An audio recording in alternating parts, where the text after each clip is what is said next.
Lunch break, I went behind the counter to go pick up my trusty iPad I use for surveying, and I was talking to a coworker, and I heard pop, pop, pop, pop, pop, like 5 or 6 rounds go off, and I realized it was. I told him, I said, duck and cover, and I went right up underneath the counter, back behind the main counter, and I was sat there Indian style, and I called 911. I spoke with the nice lady. She told me to stay on the line. I gave her all the information I could, told her where the shooting occurred. I didn't see it. I just heard it, and I realized it was an active shooter.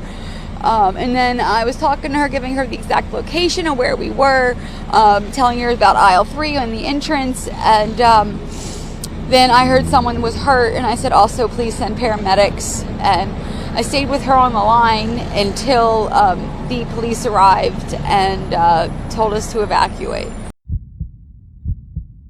On August 11, 2023, at around 1:22 p.m., an initial call was reported of an active shooter.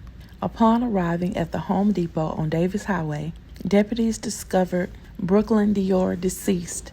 Brooklyn was a contract employee at the Home Depot.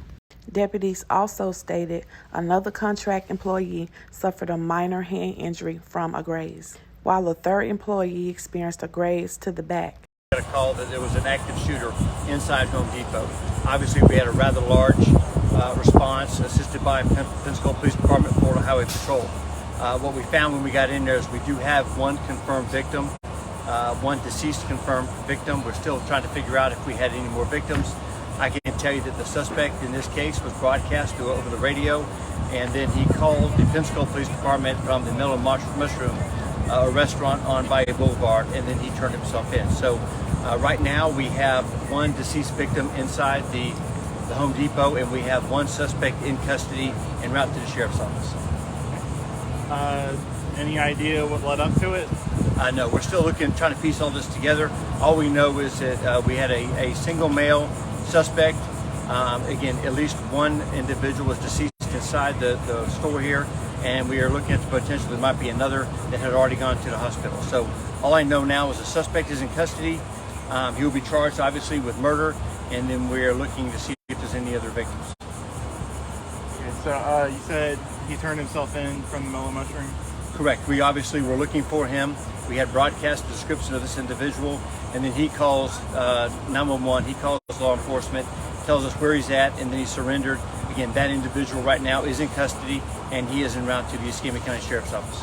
Okay, when I arrived on scene, there was a Cadillac Escalade over here by the Discount Tire that someone had pulled over, and they had the driver in custody, but they shortly let him go. Do you know why that was?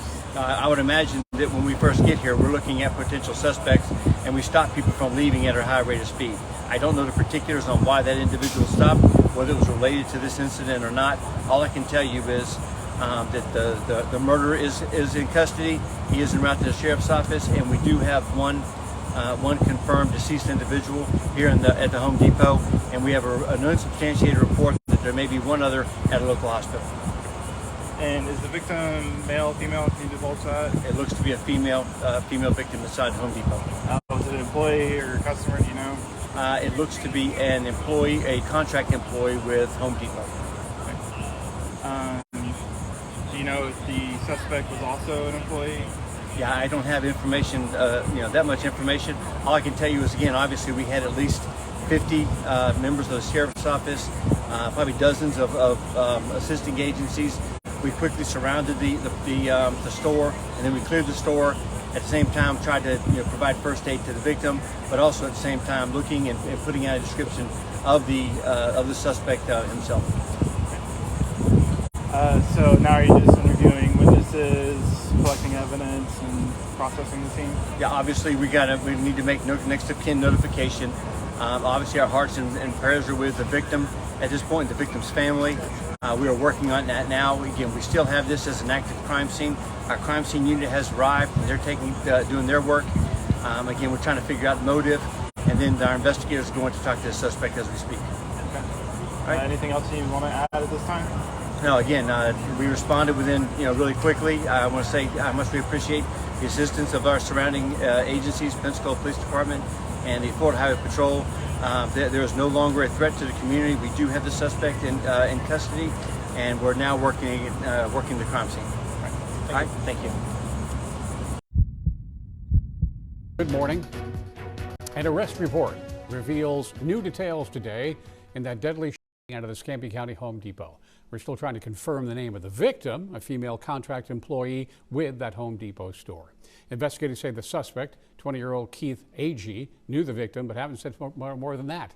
Tanner Stewart here this morning to explain what they've revealed so far about the suspect. Good morning, Tanner. Good morning, Jared. This report reveals Keith A.G. was seen on surveillance walking in the Home Depot and wasting little time before shooting the victim. Now, A.G.'s an Alabama resident, and in the report told deputies he was prompted to drive to Pensacola after receiving a call from a local medical center. We're unsure exactly what the content of that call was, but the report states surveillance footage shortly after the shooting shows A.G. running through the parking lot of the Home Depot and speeding away in a silver four-door sedan.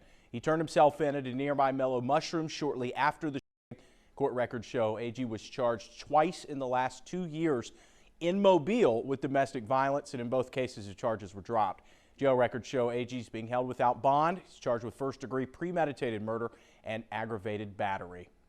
Now, the arrest report that we received this morning states 2 other employees also sustaining gunshot wounds during the shooting. Today, we're looking into the conditions of those victims in this case, including a store employee in the same aisle as the suspect. Let's all keep Brooklyn in our prayers. Let's keep her baby girl in our prayers. And let's continue to pray for justice for her. This is a very sad situation. Justice for Brooklyn.